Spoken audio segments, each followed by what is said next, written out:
Hello friends, welcome to today's Samayal. இன்னைக்கு நம்ம today சமையல்ல இன்ஸ்டன்ட்டா செய்யக்கூடிய ஒரு அருமையான அடை ரெசிபி எப்படி செய்யலாம்னு பார்க்க போறோம்.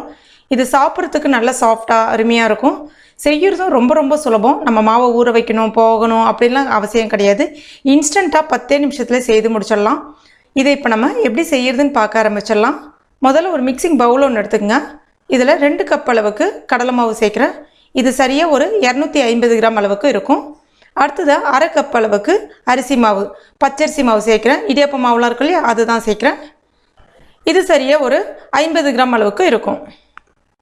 இப்போ இதில் 1/2 ஸ்பூன் அளவுக்கு ஓமம் சேர்க்கலாம். ஓமம் இல்லைன்னா நீங்கள் சின்ன ஜீரகம் கூட சேர்த்துக்கலாம். இப்போ இதை ஒரு தடவை கையால் இந்த மாதிரி தேய்ச்சிட்டு சேர்த்துக்குங்க. அடுத்ததாக கொஞ்சமாக பெருங்காய பொடி, தேவையான அளவுக்கு உப்பு சேர்த்துக்குங்க. சேர்த்துட்டு எல்லாத்தையும் ஒன்றோட ஒன்று நல்லா கலந்துக்குங்க. இப்போ இதில் என்னென்ன காய்கறிகள் சேர்க்கலான்னு பார்க்கலாம். ஒரு மீடியம் சைஸ் பெரிய வெங்காயம் நல்ல பொடிசாக கட் பண்ணி எடுத்துருக்கேன். அடுத்ததான் முட்டைகோஸ் இருக்கு இல்லையா, அது நல்ல பொடிசாக கட் பண்ணி எடுத்துருக்கேன். கொஞ்சமாக கொத்தமல்லி இலைகள், ஒரு சின்ன துண்டு இஞ்சி, பச்சை மிளகாய், அதுக்கப்புறம் தேங்காய், அப்புறம் கருவேப்பிலை இலைகள், அதுக்கப்புறம் கேரட். இது எல்லாமே பார்த்திங்கன்னா நல்ல பொடிசாக கட் பண்ணி எடுத்துருக்கேன்.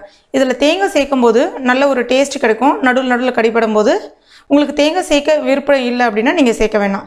இப்போ இது எல்லாத்தையுமே நம்ம இதில் சேர்த்துடலாம்.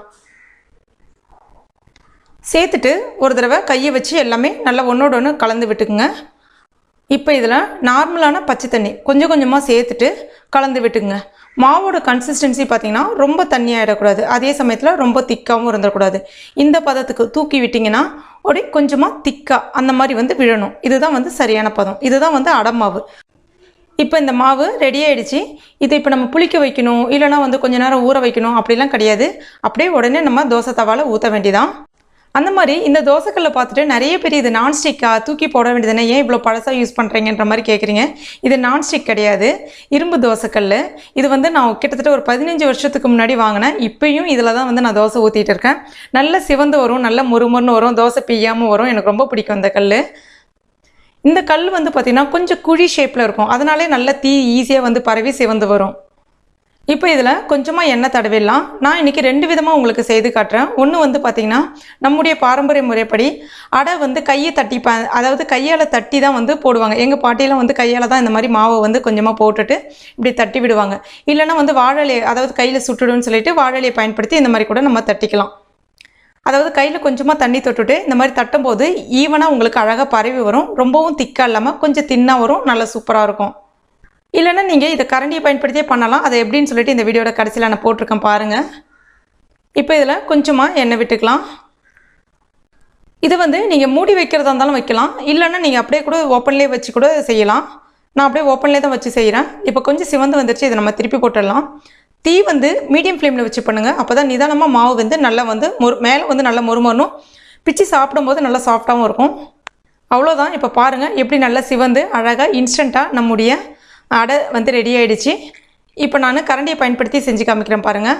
மாவை ஜஸ்ட்டு அள்ளி விட்டுட்டு ஒரு 2 கரண்டி மாவை இப்படி லைட்டாக தட்டி விட்டுக்கிட்டே வந்தீங்கன்னா உங்களுக்கு நல்லா ரவுண்ட் ஷேப்பில் கொஞ்சம் தின்னாக வர ஆரம்பிக்கும். அதே போல் தான் நல்லா சிவந்ததுக்கப்புறம் எடுத்துருங்க. ரொம்ப திக்காக ஊற்றுனீங்கன்னா உள்ளே கொஞ்சம் மாவாக இருக்கிற மாதிரி இருக்கும். நல்லா எந்த அளவுக்கு உங்களால் மெலிசாக தட்ட முடியுமோ அந்த அளவுக்கு தட்டிக்குங்க. அவ்வளோதான். இப்போ பாருங்கள், நம்முடைய இன்ஸ்டண்ட்டான அடை ரொம்ப அருமையாக ரெடி ஆகிடுச்சு. இது கூட தேங்காய் சட்னி இல்லைனா வெங்காய சட்னி காம்பினேஷன் எப்பயுமே ரொம்ப அருமையாக இருக்கும், கலக்கலாக இருக்கும். நான் இன்றைக்கி தேங்காய் சட்னி அந்த வரமிளகா வச்சு அரைப்போம் இல்லையா, அந்த சட்னி அரைச்சிருக்கேன். ரொம்ப டேஸ்ட்டாக இருக்குது. ஃப்ரெண்ட்ஸ், நீங்களும் உங்கள் வீட்டில் கட்டாயம் ட்ரை பண்ணி பாருங்கள். ட்ரை பண்ணிவிட்டு மறக்காமல் எனக்கு கமெண்ட் பண்ணுங்கள். இப்போ பாருங்கள் எந்த அளவுக்கு சாஃப்டாகவும் இருக்குது பாருங்கள். இந்த வீடியோ உங்களுக்கு பிடிச்சிருக்கும் நம்புறேன். பிடிச்சிருந்துச்சுன்னா லைக் பண்ணுங்கள். உங்கள் நண்பர்கள் மற்றும் ஃபேமிலி மெம்பர்ஸ்கிட்ட மறக்காமல் ஷேர் பண்ணிங்க. மேலும் இது போன்ற டேஸ்டி ரெசிபிகளுக்கு நம்ம டுடே சமையல் இது வரைக்கும் நீங்கள் சப்ஸ்கிரைப் பண்ணாத நண்பர்கள் உடனே சப்ஸ்கிரைப் பண்ணிங்க. கூடவே மறக்காமல் அந்த பெல் நோட்டிஃபிகேஷன் சிம்பிளை ப்ரெஸ் பண்ணிங்க. தேங்க்யூ.